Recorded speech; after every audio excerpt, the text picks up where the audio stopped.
Welcome to Wedge the Rainbow, everyone. My name is Joey, and I'm going to be your demonstrator for the next hour and a half. We'll try to keep things lively. The first half is going to be really fun.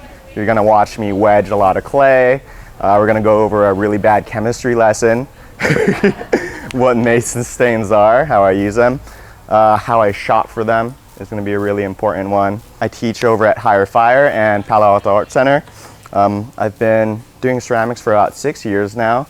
Like many, I fell into the black hole after taking a elective class in college and never looked back since then. Goodbye engineering, goodbye occupational therapy, hello art and the art student life. Salvation. Salvation. Much happier now. Homework is a lot more fun. I graduated a year ago. Since then, I've just been teaching and working at various studios in the Bay Area. Just for reference, a lot of what I'm going to talk about today will be in reference to Cone 10 because that's what I'm mainly used to. All of these skills are going to be applicable to low fire and mid fire. The second half of the demo is also going to be mainly a throwing demo, but everything in the first half is going to be applicable to any process that you guys are interested in. You can use it for hand building, use it for slip casting, sculptural work. Pretty much anything under the rainbow is at your disposal after this demo. So let's just go over the handout really quick. This is sort of like the outline for the day as well. First things first, let's talk about what ceramic stains actually are. Ceramic stains are a specific, formulated mixture of different oxides and ceramic materials that are formulated so that we can get more accurate colors, more specific colors. If you like a specific type of blue, like Robin's Egg blue, or like more of that Delft type of classical blue, you can find most stains for that. One of the cool things about companies like Mason Colorworks is that they publicize what's in the stains. They do not give the percentages for everything, but looking into what makes up the stains is going to be super helpful for any application that you have for your stains. They're useful for glazes. You can add them to a clear base and give them a good tint. You can add them to slips. And what we're going to show today is adding them to clay bodies. I'm just going to give everything in a nutshell basically, but I have a couple of links at the end of the list that'll lead you to a more in-depth explanation of what stains are and the science behind them. Okay, so let's talk about actually buying stains and what to look for. So there's a few things that I look for. The biggest one is usability as a body stain.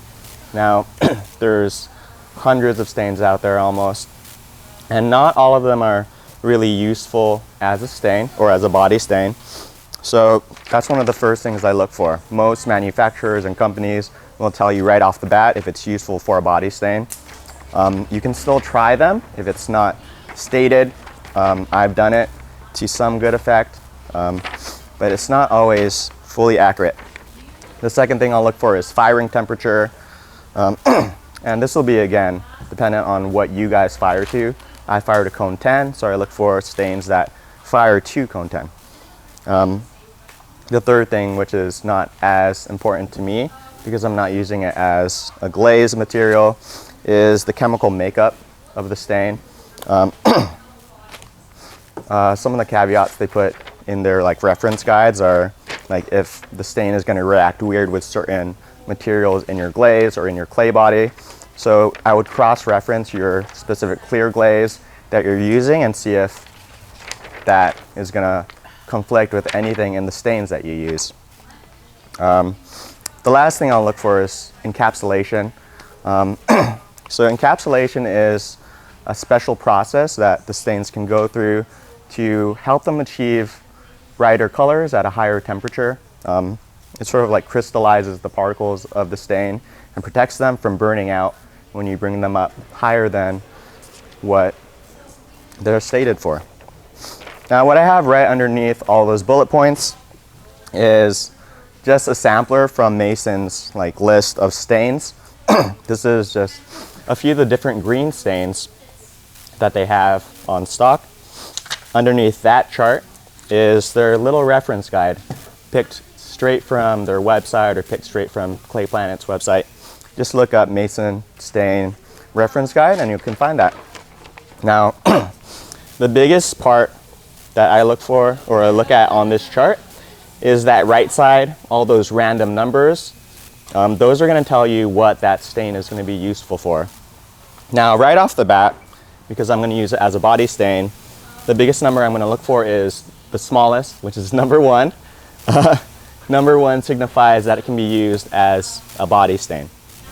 So from there, I can cross off the green, I can cross off Victoria green, grass green, chrome green, and turquoise green. So you see I narrowed that list down quite a bit just because I looked for that number 1. Yes? When we're looking for stains to use in our bodies, our clay bodies, do they have, is this a reference guide that they put on the backs of the containers of the stains, or do we have to have this They do not. before we come in? Yeah, you have to find it before you come in. So research is very valuable. We can't just go, ooh, pretty. Yeah, you can't just go in and be like, ooh, that's a really beautiful shade of pink or purple. I'm gonna mix that into my clay. Kedrick referenced this earlier, but sometimes purples will turn blue if you don't choose the right one. I have this really great stain called Apple Green from Blue Heron, and this is it. It's sort of a weird tealy color, not apple green. I really like it, and it's really cheap, but it's not apple green like they say. But again, they also didn't state that it was for a body stain. This is sort of a gamble I took because I could get it, and I think it paid off. I want to get more. It's a pretty good shade. Did you have another? Was that? Yeah, totally. I didn't realize that before. Sorry, which website are we looking at to find this? You'd look at the Mason website, or they even have it on Clay Planet. If you go to their Mason stain category, there should be a link to the reference guide right there.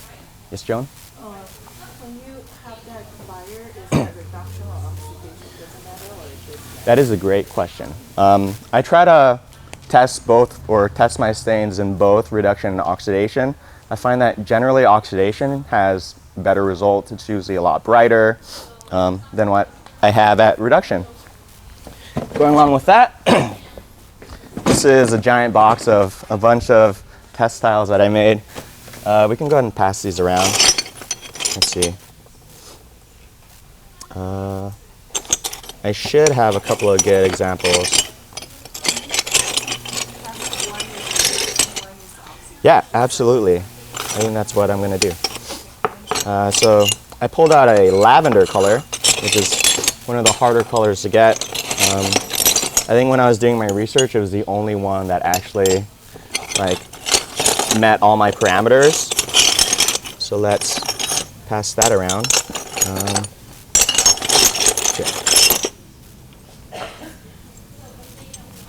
I guess this is a good example of it turning out the same, actually. Let me pull out a couple more.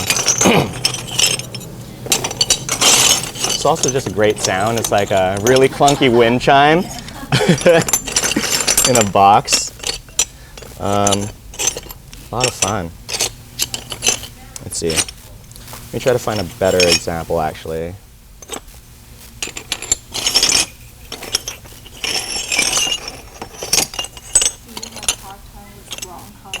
What was that? Brown colors? I actually haven't tried to get brown, to be honest. If I want to get brown, I'll usually just use a regular clay body. And I have a lot of those in here too, actually. Well, I'm just going to pass around this lavender in reduction. I'll pass that around, and let's pass a pink around. Now, it's super helpful to test in both firings, especially if you're not in your own studio where you have full control over your own firings. Over at Higher Fire, where I mainly fire my work at, we do mostly reduction firings, and we do one oxidation firing a month. It can be really frustrating to wait for the oxidation every month, so I like that I can get a lot of bright colors in reduction without having to wait that entire amount. I'm going to leave these out. If anyone wants to look at all my different tests, you guys are welcome to come up and check them out. Yes. During why you try two different clear coats? I just want, because we have two different clears at the studio, I just wanted to see how they both reacted with the stain. Again, like little discrepancies in your glaze recipe can change how things look. So I just wanted to see if there was going to be anything different. They're on the same tile for like location in the kiln, controlling for that. Also because I'm very cheap and putting them on the same tile saves me money on some stains. So beyond stains, if you guys just like want to start messing around without having to buy anything, if you guys have glazed materials, one of the strongest ones is cobalt. If you like blue, then cobalt is going to be your best friend. And it doesn't take much cobalt to really change the color in your clay. This is 1% cobalt, and you can see it's super bright. I've had luck where I just use the residue on my gloves and mix up some more clay and it still like turns it blue. So yeah, if you guys have spare cobalt lying around, go ahead and mix it into your white clay body. Really pretty. You can also see it shows up on a white glaze too. You can see it shows variations through there. When we're mixing it in though, we need to... Yes, Okay. absolutely. You gotta mix with a mask on. I unfortunately do not have a mask today, so please do as I say. Oh, that'd be great. Absolutely. Like a dust mask would be even fine. That way you can hear me. I'll usually wear the big old Darth Vader style mask at the studios. It's fun walking through back and forth from the garage and everywhere while everyone stares at me wondering like if they should mask up as well. Yeah, he's got goggles on and a mask. Should we still be here right now? I don't know. Let's see. So I'm gonna wait on that mask and then we're gonna get right into coloring my clay. So these are just different applications really. This is a really good example of swirlware, which is where you center like a piece of clay or you put coils of clay, colored clay on your clay, and then you throw it. Perfectly great. This is gonna be a good example of like pattern building. This is more of a textile piece. I wasn't super into it. It looks like nursery room wallpaper kinda is what I've been told. I think it's the tacky rainbows on it. But it shows that like the range of colors turn out really well. This is actually a really valuable test too, because I didn't buy this purple. I mixed in like my red and I mixed in my blue to get this violet. And you can see that you can just get your primary colors and then mix a lot of the other colors up. The indigo was a fun exploration too, because I don't really know what indigo looks like. I just see it as a really darker type of blue. We'll talk about that in a little bit. Here's another example of like pattern building, but not going all the way around the piece, using it more of as a motif. These were all made from the same like coil of colored clay that I altered to change into little cactus shapes, and then just plastered it up here after I threw my cylinder. Here's another example of sort of like a modified swirlware. I like calling it like colored bacon or radioactive bacon, or zebra gum is a good reference. It's that really bad tasteless gum from the 90s. A lot of kids loved. Childhood right there for me. Kedrick too. And this is a good example of rainbow sprinkles I added into my clay. I had this fun idea to make funfetti, like cake dough kind of clay, and that's all of this stuff. I can wedge that in to my clay and get all these different effects. That's mason stained clay that you then... So that's all like the waste products. Kinda. This is a better example of waste products. Again, I'm very cheap. I don't want to waste any of my stain. So if I have any extra scraps, I can just plaster it on there and use it as a like different look. This one is sort of looks less thrown than the others, just because they have spirals on these guys. This would be a really good idea for like hand building, I think. Better. Let's see. So those are a few examples. I'm going to try to run through a few of these today. You guys are welcome to go back to the table over there where there's a few like better ones too, or a few more sellable ones. These are the examples I like to keep for myself here. So let's talk about actually coloring the clay. There's a lot of lecture and talking. The best way for repeatability is to dry out your clay and measure everything dry, because you don't know exactly how much water content is in here. Even if you get it fresh every single time, there's still going to be small different variables that'll change how well it mixes. I'm very lazy and I like instant gratification, so I like using it fresh out of the bag. I feel that the wetter the clay is, the better it is for me when I mix them up. And a lot of that is because of what the stain's going to do to this clay. Because we're adding such a dry material to this wet clay, it's going to reduce the plasticity of it. Everyone recommends before you even use this clay that you let it sit out for weeks, or like a couple days at least before you use it. Otherwise you end up with a lot of cracking issues in your surface. Luckily I have a lot that I've prepped beforehand to use for the actual demo part. I'm still going to show how I mix though. Do you have a clay you prefer for doing this?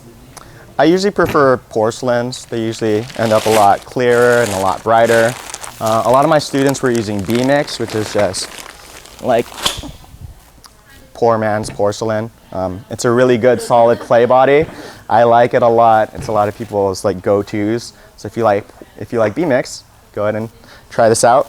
It should work with like low fire, like white clay bodies too, or mid-fire white clay bodies. Whatever you guys fancy. So the biggest thing that I need to mention when like even testing out or when mixing these clays is that you need to test every batch if you want to be very precision exact each time. Again, there might be some weird discrepancy at the factory level. There might have even been like a different mine where they sourced the materials from, or a different location they sourced the materials from. So even that kind of thing will change how things look like. I'm not as exact, so I usually just go with flow and see what I get. That's kind of how I've always been. I've always been like a hands-on person, go first, think later. I've gotten a little better over time, which is good, I think. Now, I'm gonna go ahead and mix this to my standard like testing ratio, which is a 10% stain to clay body. I like that because it's easier math. If I want to dilute it to a 5%, I'll just add like another pound, and that'll be a 5% batch of stain in my clay.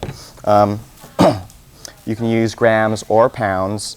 When I started out, I was using pounds because the sampler packs that I sell here come in 2 ounces. So I would just do like 20 ounces of clay to 2 ounces of stain. Recently I've started doing grams though, just because it's a lot more exact, a little bit closer. Let's go ahead and do a 600 gram batch of stain. 621. I dream that one day I will have like a perfect measurement just off of sight. I'm getting a little bit better. We weigh quite a bit of clay out for our different one-day workshops. So I'm getting good at 1 3/4 of a pound of clay. It's about the size of my palm from a perfect loaf of clay. Okay, so let's talk safety. Mask is very important. Again, all dry materials are dangerous for you to breathe in. So wear a good mask. This is better than nothing. Like I said, at least you'll be able to hear me. I also like to wear gloves, even though I hate gloves. It's easier to clean up. And also I have a lot of cuts on my hands usually just because I use them a lot. So I don't want to get any chemicals in there.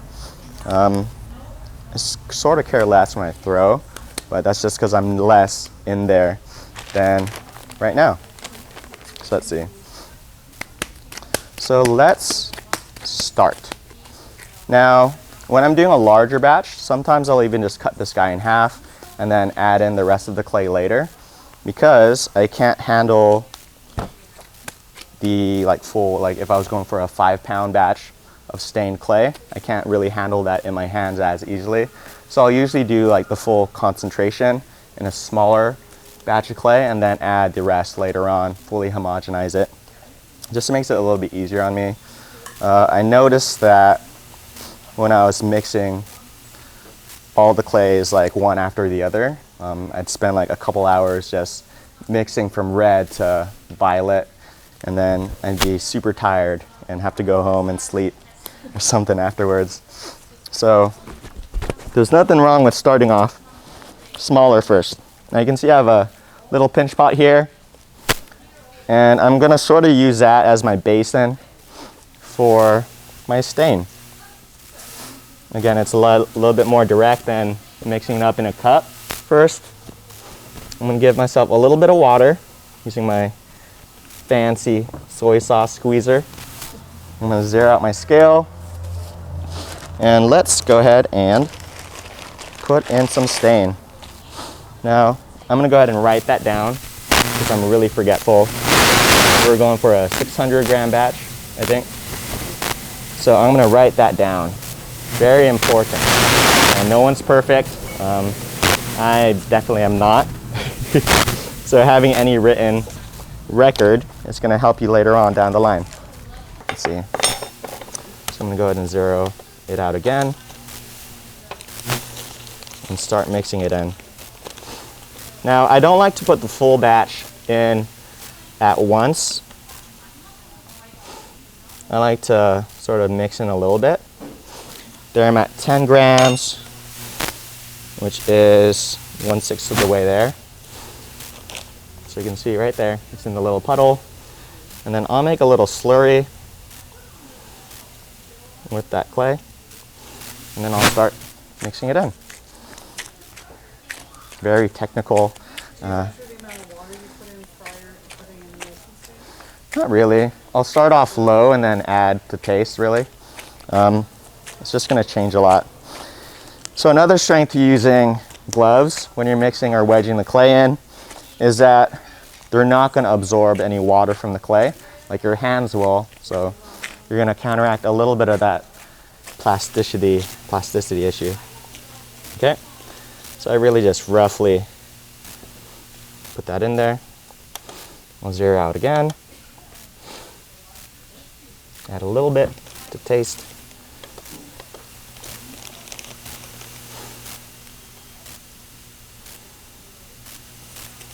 And that was 11. That's okay. Now, one thing you're gonna notice when you start mixing stains into your clay, or like even slip, is that one, you can't rely on volume for mixing them in. One of my favorite stains right now is this sort of Hulk green color. It's very strong. That's why I call it the Hulk green. And I've just been diluting it over and over again since I mixed the original 10% batch, and it's not weakening at all. So that one I should mix in at slower percentages. How important is it to be accurate with the measurement? Was that? How important is it to be accurate with it? That's more really up to you guys and your like personal preference. You're not making 10%, you know? No, I'm making 10% when I like add it here. So after I add all the inclusions, like after I work up my way up, it'll be 10%. So I've got 20% in, or 20 grams in here right now. I'm gonna put 40 more, No, and then combine these. no. Because first you measure the clay only, and then you put it back to zero. Then you added 6 grams, but then 10 grams, sorry. Oh. Then you zeroed it again, so it's not. So I'm just 610, and then you added 10 again, so it's less than 10%. I'm gonna keep adding. It'll be 60 grams at the end. Yeah, when I'm done, I'm gonna add 6. It'll be 60 grams. Sort of. No, but it's not actually. I mean, I don't know that again. Is it important? But if set aside the 60 grams and then add every time, then you know exactly what you added 60 grams. It's about 60 grams. He's zeroing it out so it stays the same. So you're basically the same. Zeroing out the scale of it. So every time you add 10 and more graphics. I think it doesn't make a huge difference because it's not going to affect the firing of it. It's just like constant color. Yes. So I see what you're trying to say. That's why I'm asking, maybe it's not important at all. It's not. It's about, I think. 11%, 8%. Yeah, it's not super important if you're not really persnickety about it. This is just what I like. Just about that much. Let's see. Whoops. Whoa! Now you're measuring salt. Yeah, yeah. Now it's turned into that. That's the fun part. Gum that squirts. So skinny.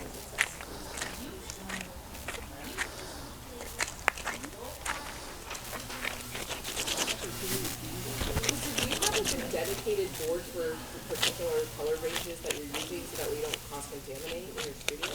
I'll usually just clean it after each, or I'll put a bunch of newspaper over, and then toss it afterwards. I'll just clean them out in the bucket, and then dry it. Is what I'll do.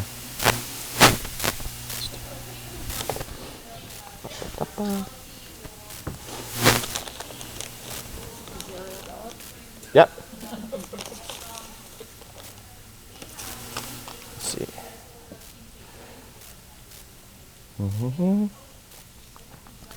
Yeah, a lot of times if it's just really watery, I'll just go in with the next 10. Oops. That way we don't squirt everywhere. Usually it works out this way.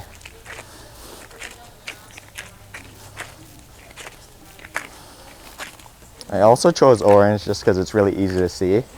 If I did yellow, then you guys would not see anything happening until I brought them like side by side for the comparison. So that's what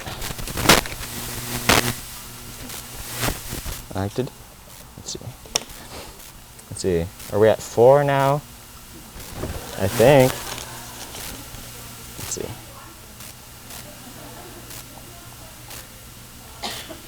Oops. So that was 20. We skipped a little bit. That's okay.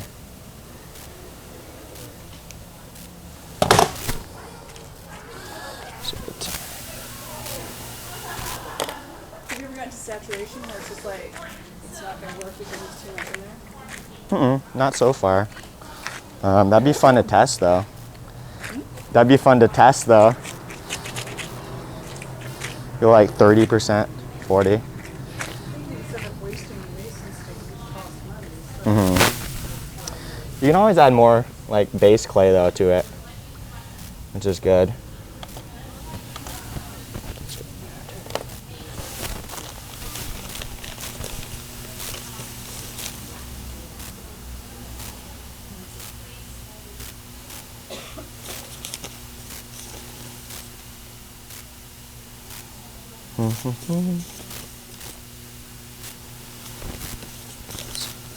One more.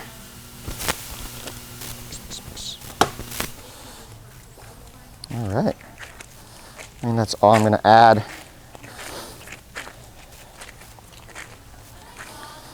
Now, the stain does darken up a little bit after you fire it, so keep that in mind.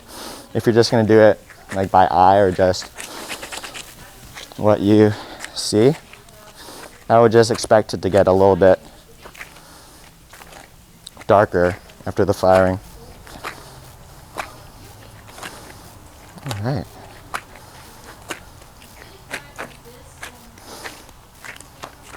When I get sort of antsy, I just make really long coils.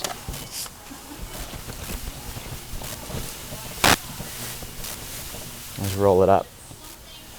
Or zigzag it. So if we were to make this at our own studio, you recommend doing it on newspaper, just so we don't stain surfaces? Newspaper or Newspaper, like a piece of plastic or something.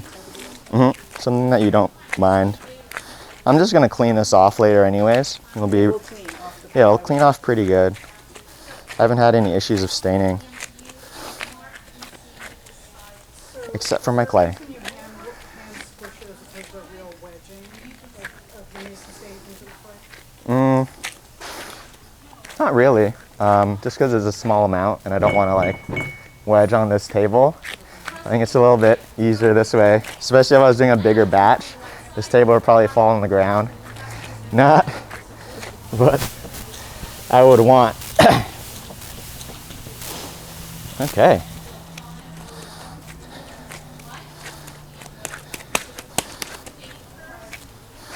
So that's pretty homogeneous now. And again, I would let this sit out for like a week or so before I actually used it. Just so that the clay has a good enough amount of time to rehydrate itself and properly get its plasticity back. Okay, so we'll skip forward a week or so.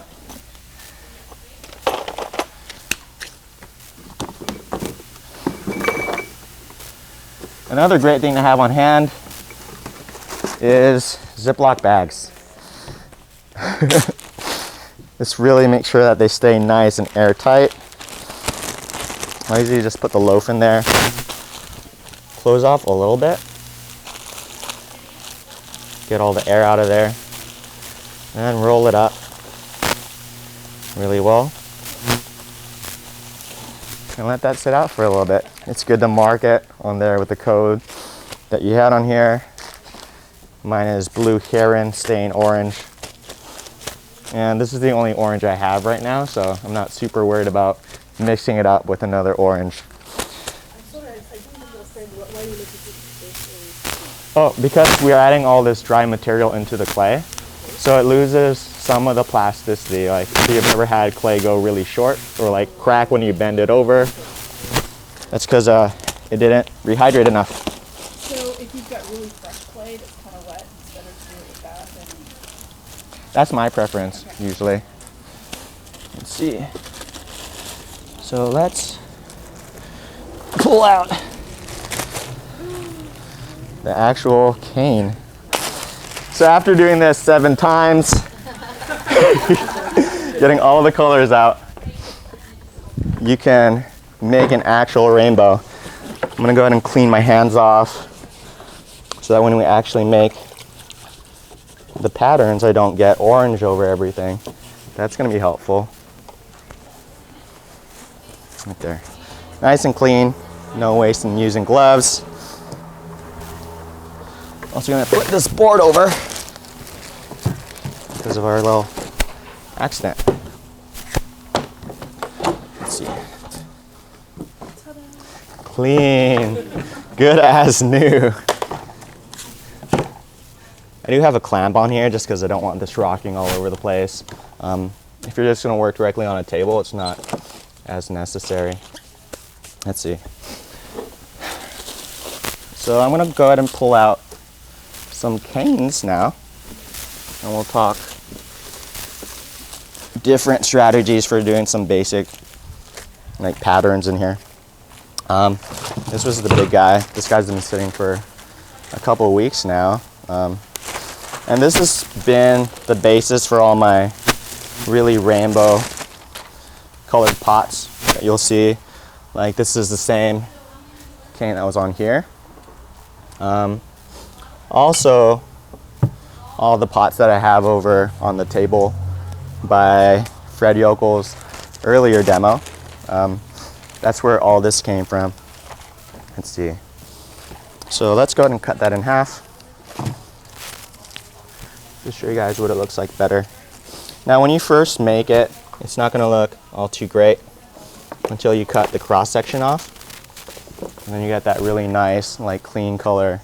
Now one strength to using this method versus like painting on with underglaze is that it's not gonna bleed because it's the actual clay body on there. You'll keep your nice crisp lines, especially if you're hand building with it. You have full control over where all these patterns are.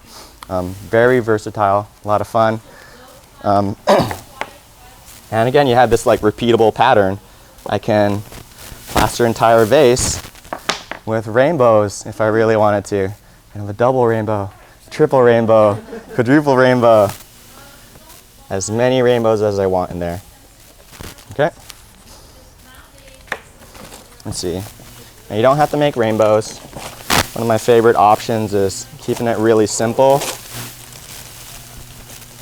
and making some radioactive sushi. It's just a really basic swirl right in there. If you want to go really ornate, or if you want to go and do a lot of blending and mixing with variations, you can make little flowers. You go from like light to dark right in there. So very versatile. One of the best references for making patterns like these is just polymer clay tutorials. Works in a really similar fashion.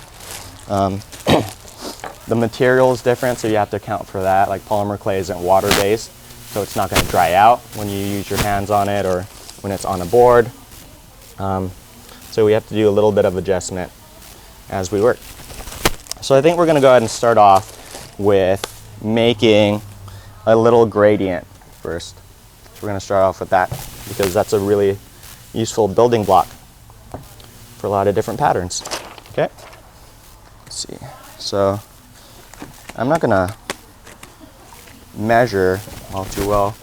I'm going to go by size, I think. Let's use the blue. For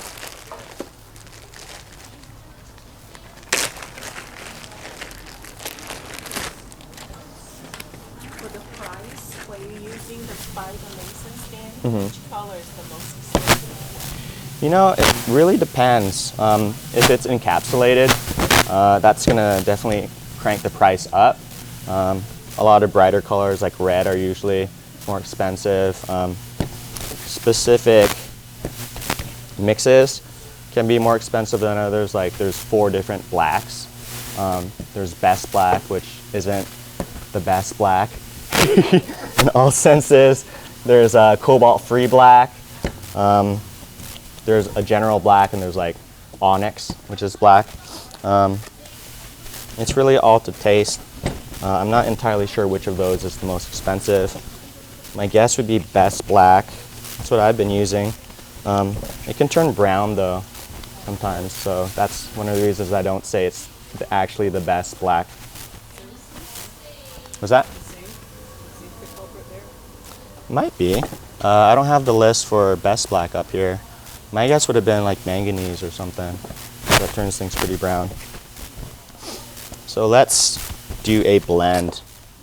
If you guys are going to look this up online later to find a more exact demo, you can look up blend. That's how you get a really good gradient on there.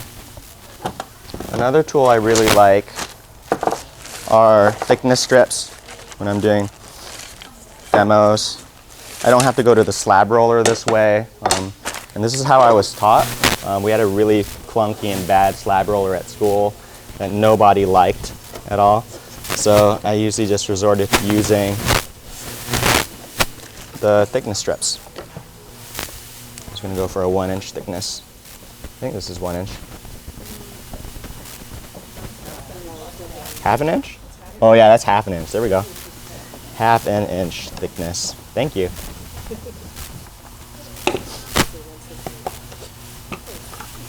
This is a new rolling pin. It's got silicone on it. I don't know if it's any better. I think it is. Like my theory is it's better because it's not wood, so it's not absorbent. That's my guess. I got it at Ross because I'm a sucker for buying all sorts of random stuff. Like in general, I think that's not just like a potter thing, but a ceramicist thing or artist thing in general. We hoard a bunch of things. I've had these coffee stirrer sticks in my pocket for a couple of weeks because I like using them as like little baby thickness strips. We're gonna go really, really thin. They're helpful. Just get a cup of coffee and just use it. Or yeah, Raid, take like 5.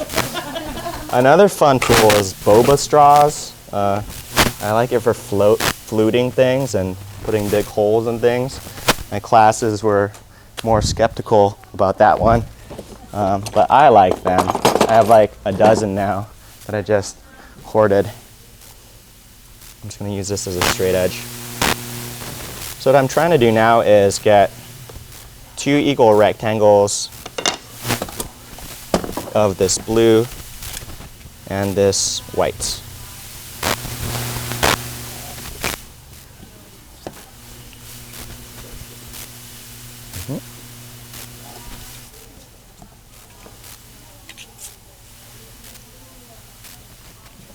When I was taking wood shop, my teacher was really particular about which combo square we used. She'd make us return to the tool shed and get a Starrett brand combo square, like in general.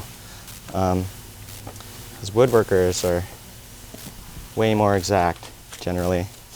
I'm going to go ahead and put this back in the bag it was in.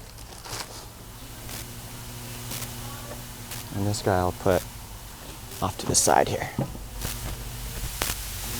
Okay, so now we have 2 really long strips going. Okay. And this is a little too long actually. I'm gonna fold that in half. Like that.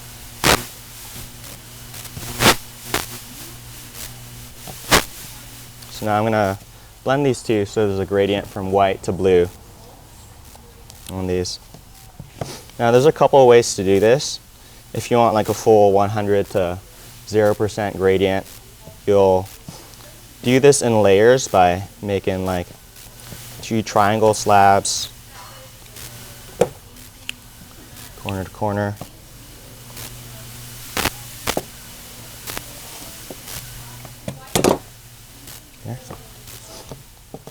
If you're less exact, you can get like steps down instead and do it that way.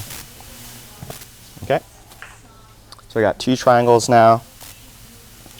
And what I'm going to do is overlap them like this with a little bit of excess going off the edge. If you want a bigger solid chunk for either of those, you'll make that edge go bigger, or you'll add to it, just like that. I'm gonna go ahead and cut that down now. How are we doing on time, by the way? 11:35. Okie dokies. Okay, so this is what I have now. So everything here is going to be solid white, everything here is going to be solid blue, everything in between is going to be a blend based on what color is thickest on that side. Halfway through? Perfect. Good. I was worried I was going to rush. Let's see. Here we go. So I'm going to go ahead and roll this out now.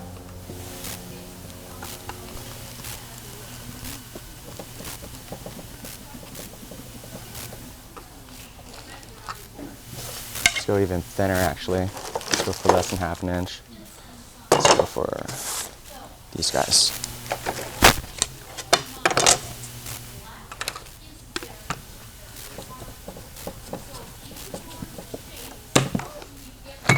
Just like that.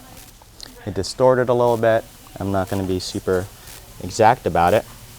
What I'm going to do now is fold this over. So now we have a double layer going. So the concept is really similar to wedging your clay together. What we're basically going to do is keep building up these layers and layers until they blend down the middle. Okay. Now this is something that would be great with a slab roller. They're really clunky though. I don't think I'd be able to set it up here too well. Now every once in a while I'm going to shrink that on the sides, just because I don't want that to keep getting longer and longer. I'm trying to keep my pattern in the middle as much as possible. Not at this point. We're basically wedging it by layering it over and over again. I do like to work from the middle out, and like sort of like what I did for the plastic bag.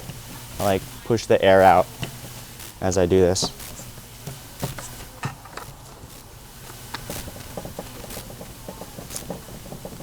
I think in the diagram that's on the handout, it says like 30 layers.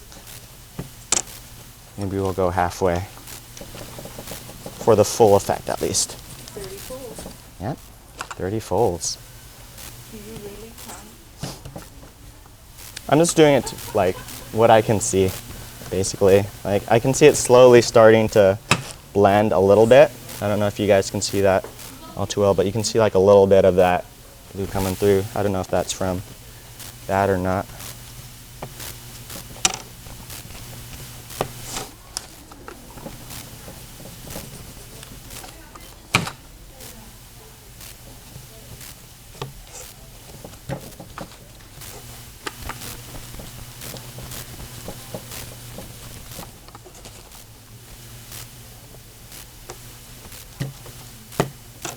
Told you this was going to be very exciting.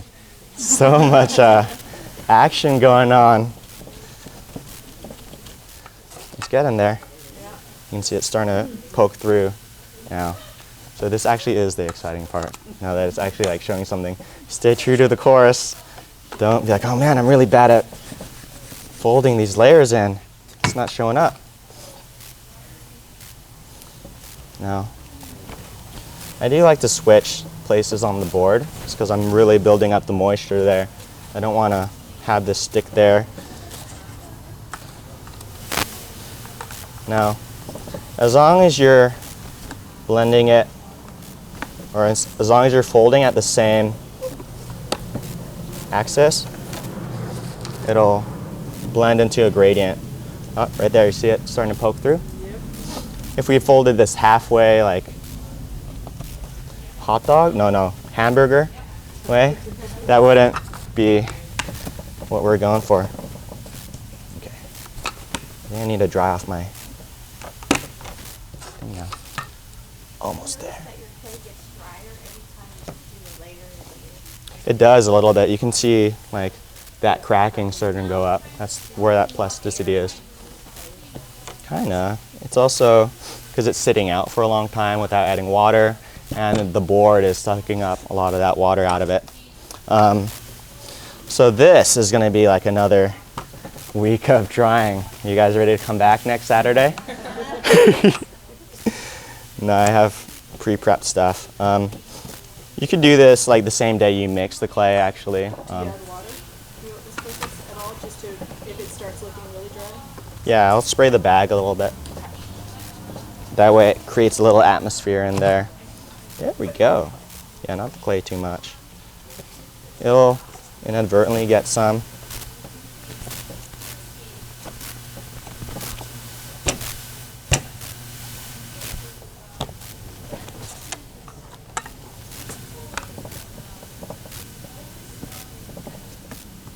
Yeah, it's starting to stick to the pin now. I prefer that though, than it's sticking to the board. And at least on this guy, it peels off really well. So I'm starting to like this rolling pin. I've never had my own rolling pin until now. It's a innovation. I've always just bummed them off the studio or friends. Wow. I just used my parents. Shh. They don't need to know. Just kidding. It's good for you. It's minerals, right? There's calcium in there. Stronger bones. Better teeth? Yeah, better teeth. Okay. Just kidding. I've eaten so much clay on accident. Oh my goodness. There you go. I'm starting to get that really pretty color going there. Let's see. Let's do one more, and then I'm gonna call it, I think. Okay. And that's good enough of a gradient for me. Got that nice like ombre color going there. Told you, so exciting.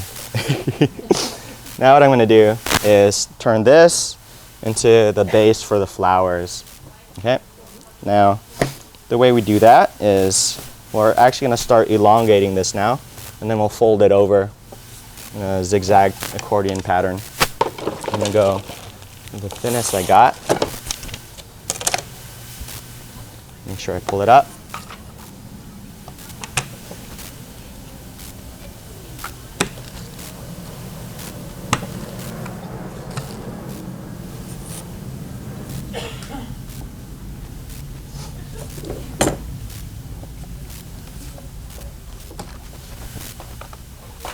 I'll do it by eye, so I don't have a thinner one.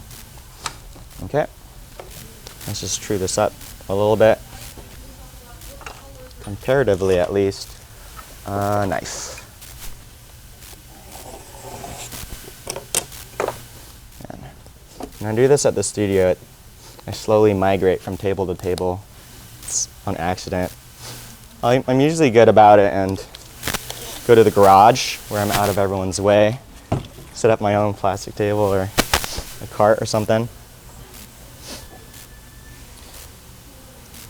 So what I'm doing with the water is making it so that this clay is going to stick a little bit better to itself. Fold it over. Okay.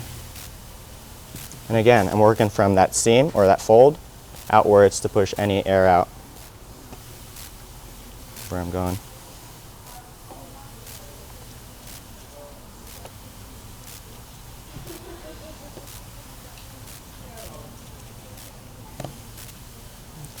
Fold.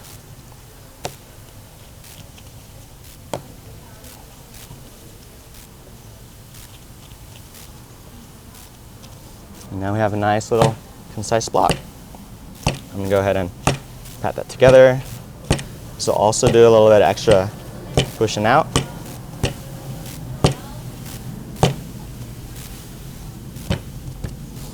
And then when I get my cross section off of this guy, you see it's getting to that nice, like concise little pattern. Okay? Let's see. So to make a petal off of this, what I would do is just sort of work my way around that clay, changing that shape. Do a lot of it by pinching, squeezing, and so I'm getting it so it tapers to more of that white point. Yeah, the candy corn right there.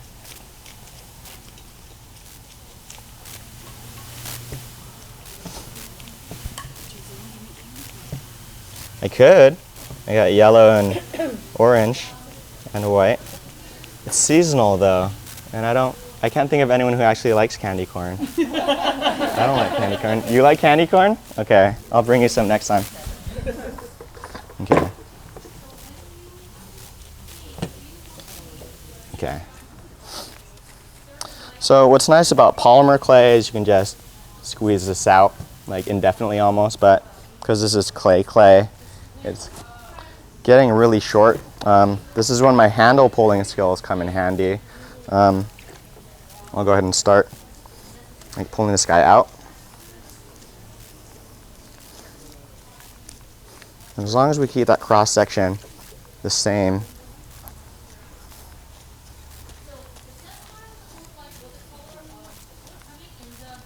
it'll keep its shape or its pattern. I don't know if other people do it this way. I haven't seen it. I do a lot of things just by what I think would work. Sometimes it's the harder way. There might be an easier way to do this. But it works for me so far. I haven't had any issues. It's 30 minutes? Perfect. Good. My speed throwing will come in handy. Let's see. So I'm going to go ahead and cut this guy up.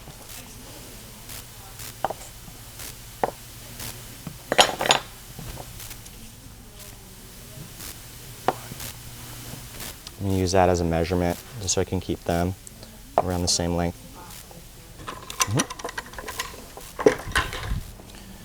3, 4,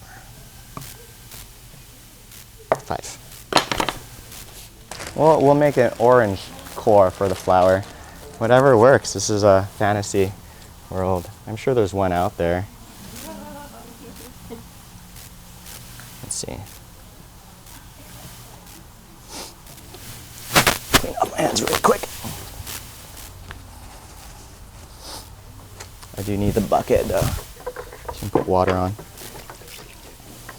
Go ahead and wet the corners.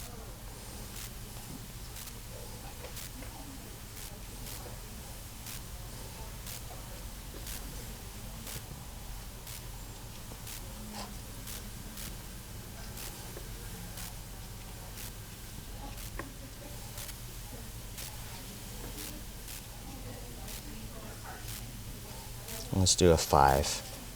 One of the petals is a little larger. That's okay. You see it starting to come up there. I'll sort of collar it from the sides.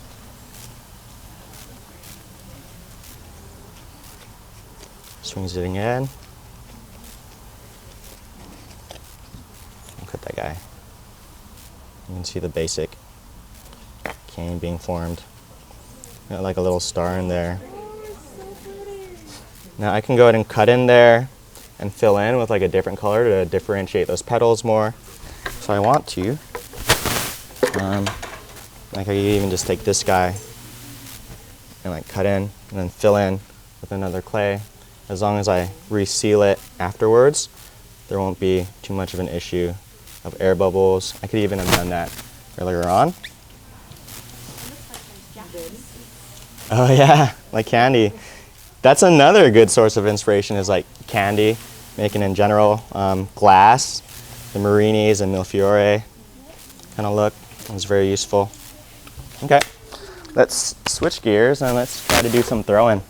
Joey, if you wanted to have that kind of outlined in black, could you use just some black underglaze as your... Oh, as like a really fine? Yeah, I've seen people do that. Slip would be even better, like layering up a little bit of slip on the edges, give you a really fine line. Okay, so let's use some cane to do some throwing. I think for demo purposes, I'm going to start off easiest and then go to the harder one, which would be like one of these guys or so. So let's start off with some swirl wear, and that'll be the best one to start off with. And we'll do some rainbow swirl wear. Now you don't have to keep it as a pattern, like sometimes I'll even just roll it up and make coils like that. And then when I trim through, it'll show like these variations of colors. This is going to be sort of more of the traditional agate wear kind of look. That nice random marbly effect. Now there's a couple ways to do swirl wear. You can either like make this in the coils and lay that on there and then throw your ball on there. I think I'm gonna show how I do it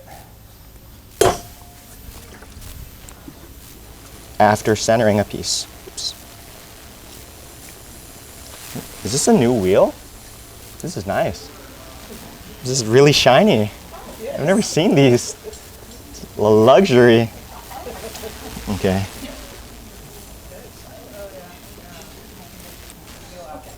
I wish. Can I? That's the door prize. Is it? Like 20 minutes. You have my glasses on. Aw. That's okay. Lisa, where's the glasses? Okay. So you can see I'm keeping it pretty thick. So what I'm going to do is inlay the coil I just made in there. Let's see. Actually, let's bring it up a little bit more. Or I could do more variations. Okay. Let's see if I got a fit. Perfect. Right here. Actually, a rounded one will be better. Yeah. Okay, so the really traditional style of swirl wear would be just doing lines up. And that'll give you a nice, just straight up swirl pattern going. What I'm going to do after this is inlay that coil I just made. And I could either recenter or leave it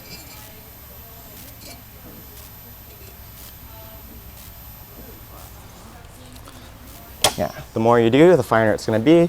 I'm going to try to make my coil be as close to that size as possible. Now when I put these coils in there, I'm working my way from the bottom up, really pushing and squeezing all that air out of there. Let's see.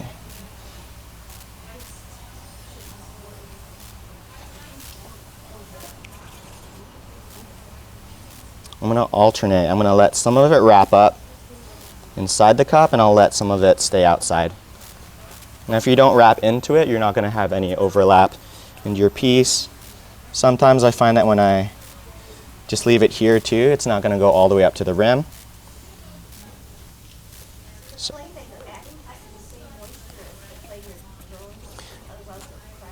Pretty close, yeah.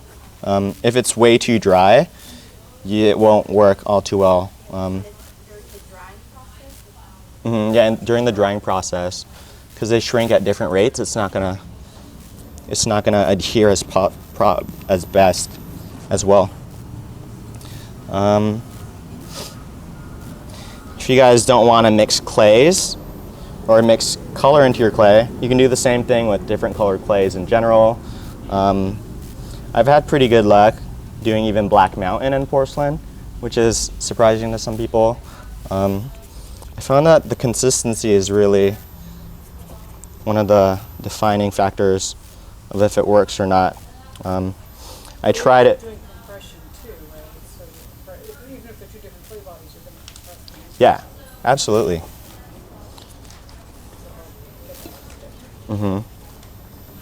Yeah, I tried it with a fresh bag and one that was sitting around for months, like slightly dry, and that didn't work at all.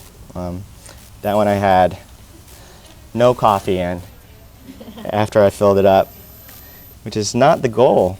The goal is to have coffee in your cup at the end.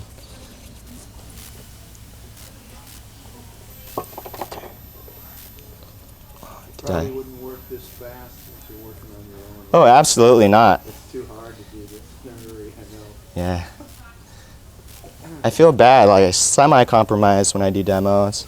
I usually try to get like a good one out beforehand and be like, and this is what would happen when you spend the extra 30 minutes to actually throw your piece properly. Let's see. Yeah, that is totally a valid option. Like I said earlier, I teach at a couple different studios. One is Higher Fire.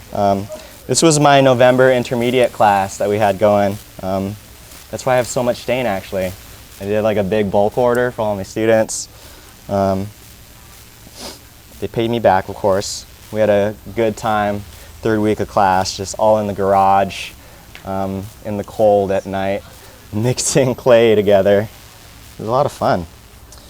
So you can see it's muddling up really badly, but this is where the magic happens. Like afterwards, I'm going to go ahead and do a quick pull, and you'll see what happens to that clay. Okay.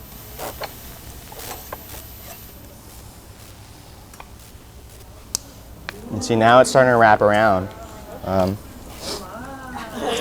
Yeah, it's so great. One of the things you got to... Oh, I just cleaned it. Oh yeah, you blinked. No, yeah, right there. I just cleaned off the surface lip, basically. Just like that. Now, this shows exactly what throwing does. We never make like a full cylinder. We're technically making a really tight, like screw kind of shape. If we reversed it, it would go the opposite way, which is a lot of fun. Maybe on the next pass.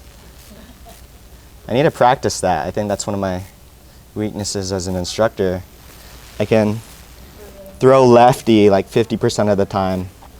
And the other 50%, it's not the best.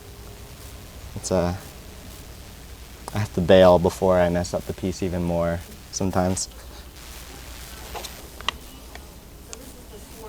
Yep, this is swirl wear.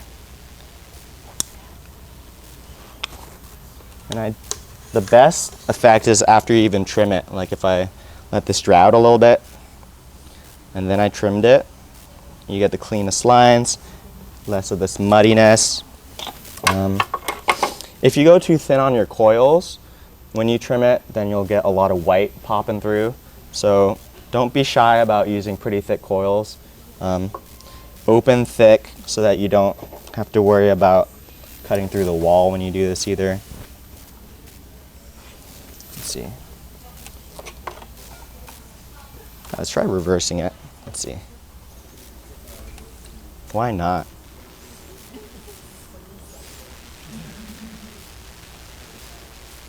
For science, I'm only going to try to do the top half.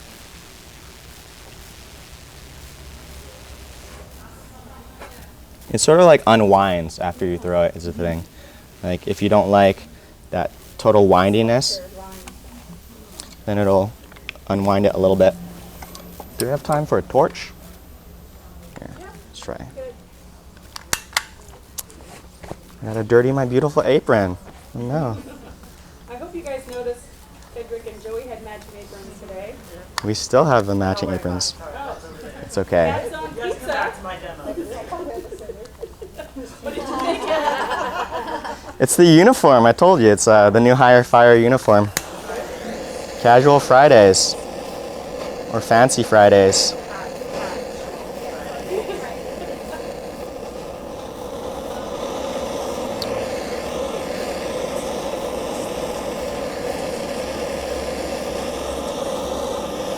Oh, it just dries off the surface, so I can scrape it off a little bit better.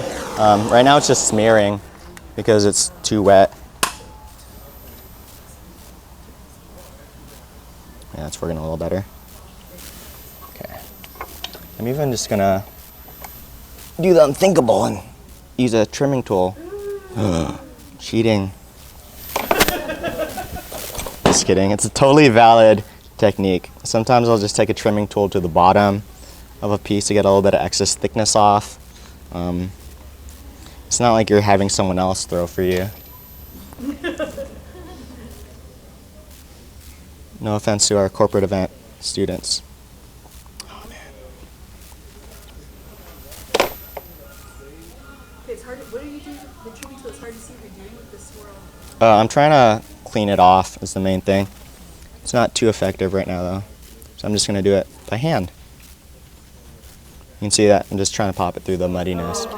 That's the main thing. So I think we'll pause on this one for now and do that later. I'll try to trim it before the day's over, or at least clean it up so you guys can pop over for a check-in. All right. That's what it looks like when it's done. So I'm gonna go ahead and alter this guy a little bit. So we have more of a rainbow peacock feather kind of look. Because I didn't like the actual rainbow. Again, too nursery school building. I guess one thing I should mention is that this is sort of a specialized wire tool that I made, very fancy. I picked up a stick outside and used it to wire some really thin airplane wire on here. The standard wire that you get in a kit is not the best. I have a lot more smearing issues when I use that. So, Is this too thick? yeah, because it's too thick and it's also braided. So like the clay gets caught up in those like random little braids. So really thin. So where do you get that wire from? Amazon, where everything in the world is. No, Amazon's my other weakness besides like Ross and home goods stores. Like a 0.1 or something. I looked up thin airplane wire and just went for the thinnest one I could find. Was the trick. Like, is this like commercial airplane wire Or, no, piano wire, I mean. Piano wire. Yeah. There we go. Piano wire. That makes much more sense. Oh man, I keep... No. I keep getting confused. My dad was an airplane mechanic, so we have all sorts of that stuff lying around too. And he keeps being like, "Oh, you can take some of my airplane wire." And I'm like, "Okay, Dad, I have piano wire." So I'm making really thin. Oops, that's stuck. Let's go to the board again. Let's scrape that off. That's okay. That's fine. Maybe we're gonna use this guy. All right, this is gonna save a lot more time actually. So the nice thing about this guy is it's a really close thickness to it. Also, because it's like slightly bent up or it's slightly offset from the edge, I'll get a good thin wire. So why are you making these legs? Oh, what I'm gonna do is overlay into my cylinder, my next cylinder. I'll just mass produce these guys. This is another way I save money is I cut them really, really thin. Because again, I'm really cheap. I have not outgrown my college student tendency. Let's see.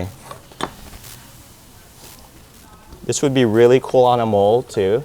You hand builders out there, just get like a plaster mold, just slap those on there. Really pretty. Okay. Let's see. Let's get a. They're kind of like rainbow pepperoni too.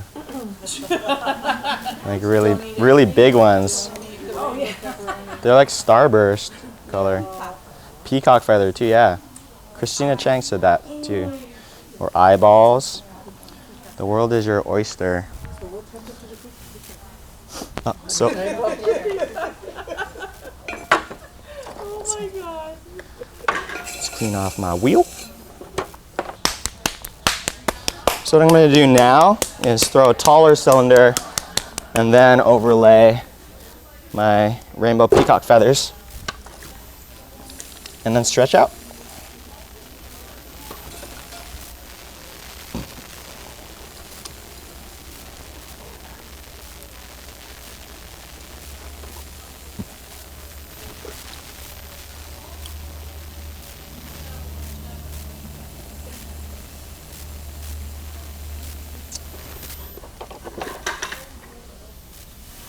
At our Adam Field workshop recently, he showed us this really cool like pulling technique. It was like the double eagle or something. I got to be the soundboard guy for that. It was a lot of fun. I've been doing like a variation. He does like two hands. I've just been doing the one. It saves me a little bit of time. I can pull right into a volcano, sort of collar at the same time, just like that. I do a lot of different types of pulls depending on what I'm doing. I usually just find whatever works. This is the third type of pull on this same cylinder. Did the single eagle, then a knuckle pull, and now I'm doing the thumb pull. I was taught with the duck and cookie method, which is this guy.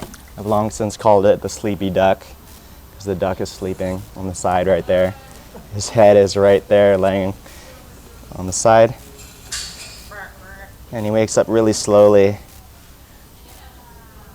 Now I'm not going to pull this too thin because I'm going to put my peacock feathers on there now. Go ahead and close it up.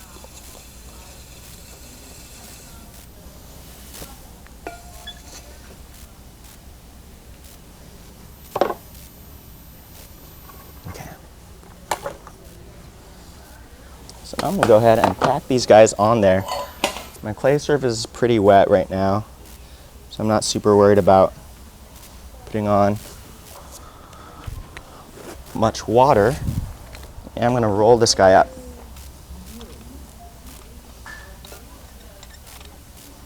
Like that. Let's see. Let's go upside down. That'd be fun. How are we doing on time now? 10 minutes? 7? All right. Good.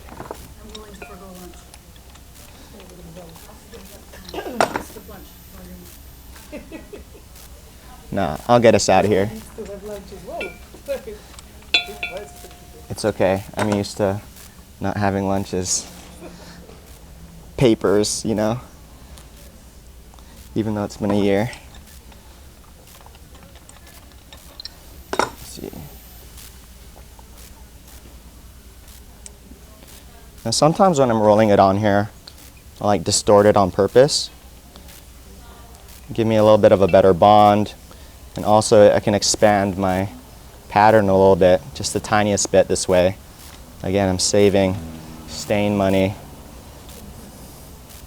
just a bit. Yeah, I could totally just leave it like that. This is fine.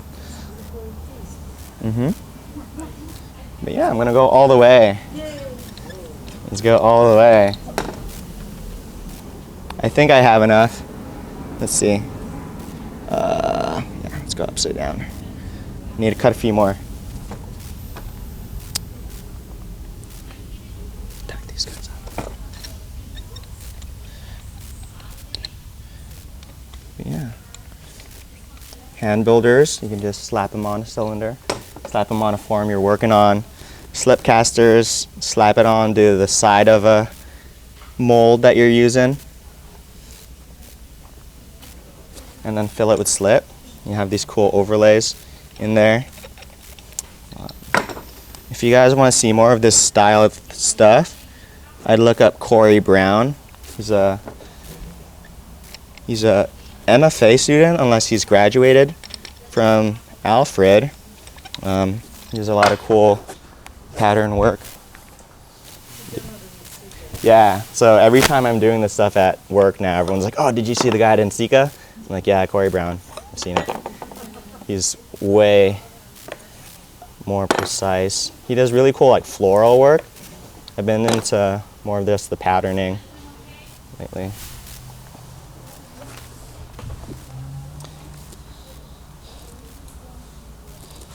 But, let's see.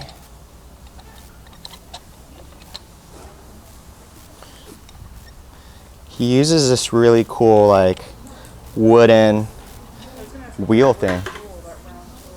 Yeah. He's had it like specially lathed for him or something. I don't have access to a lathe anymore. That's one of the sad parts about not being in school, is not having access to a full shop. So I'm making do with what I got. What I've been using is a scooter wheel. Get your kid a scooter for Christmas and then let him use it for a week. And then take the front wheel. He or she can learn to scoot around with just the back. Pop wheelies everywhere. So I'm gonna go ahead and just do passes up right now. This is gonna give me a little extra compression.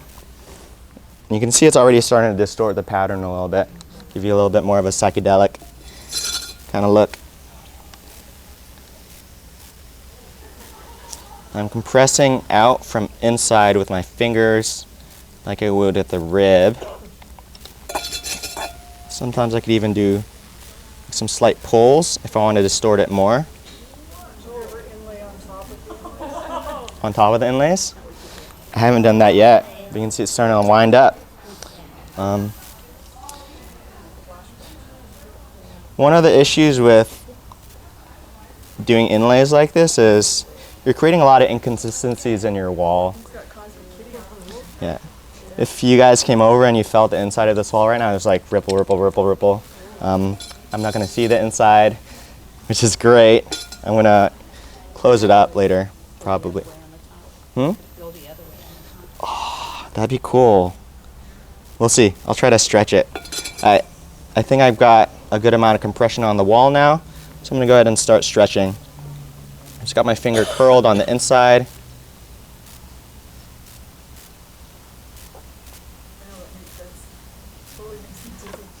Oh yeah, I've never had vertigo before throwing until recently.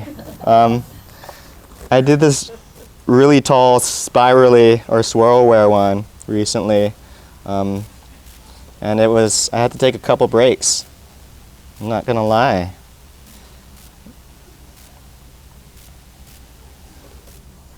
Okay, that's pretty fun. Let's see. Let's try the switcheroo. Let's see. See if we can do it.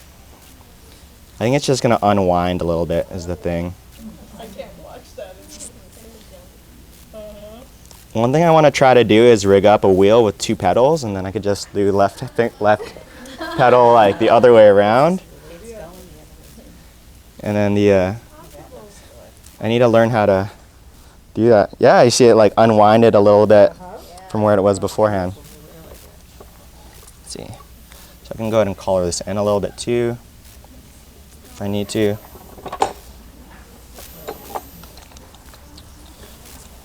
Just close it up.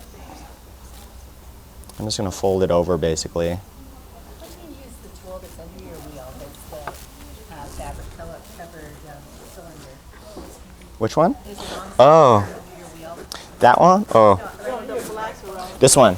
So if I'm going to go taller and I need to really compress that pattern on there, I'll put this in there and then compress against it. We didn't need to go too tall on this one, so I didn't really need it as much, but that can correct a lot of the unevenness inside your wall and also give you better compression than just throwing it by itself. I'm going to grab my sharp knife, cut off this unevenness, which is something I pretty much had to do on every single one, just because I'm creating all those inconsistent thicknesses throughout my wall.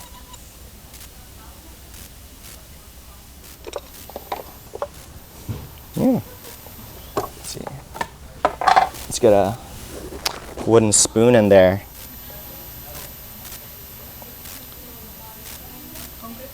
Yep. We had kids in one of the classes at Higher Fire once, and I was like, oh yeah, we use meat tenderizers and spoons, and they didn't believe me until I pulled them out. Oh, I just did a little bit of stretching at the base. I'm gonna switch to a throwing stick, if I could find it. Oh, wait, pulled it out. This is another memento from woodworking. When we had the class, we all had to share 2 table saws between 20 people. So I spent a lot of extra time just using scraps to make ribs and throwing sticks.